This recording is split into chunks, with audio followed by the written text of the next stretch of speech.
bai ule tuna kanom na mun hi Mizoram mun larber pol pakatan ngone Powerhouse anti subtrain Powerhouse electric Veng mi khania lai mun lar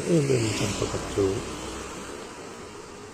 Aizawl pon lama tanga sumoron lut zong ten lai mun a henin lan tlak na mun tanan mang trina tin sumodin na sumustan na tan mana chun man reng trin dia tuna chuan sairang lam sumo winding ani deuh maya baga chuanin zo kholam pang ti mai ang ting tang lam pang sumo hi lai mun en dropping zone an mang bok trina chun lai mun hi la nei lai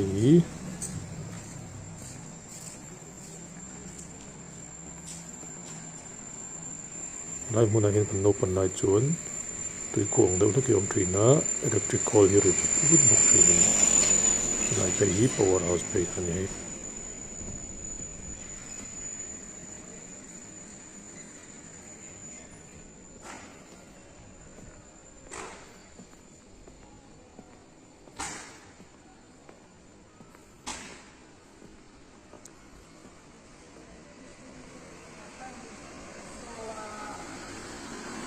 Powerhouse Boston dia nilai Boston ni an tani dang lam takop maya iban tlang rem chang an sim tani melani tuna kanom na hi lower zarkot pei ka animal bukani lower zarkot tania tingtlang ti mayang zo Columbus te sumo te chu helamai na ron tlan lut thade uvek train ni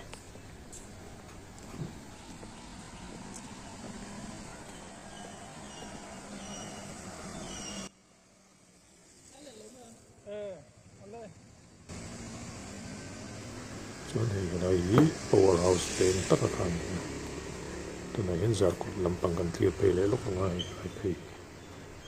nia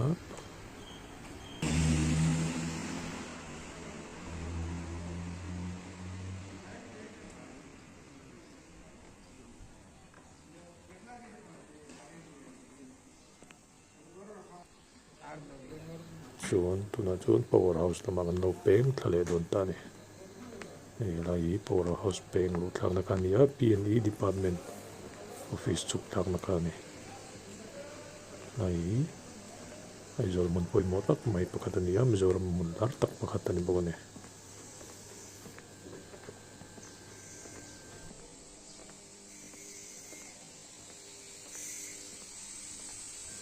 lai Malsom kima street ti lai je kal maya lai Malsom kima street electric Veng a tunen kanom mek tin ani chu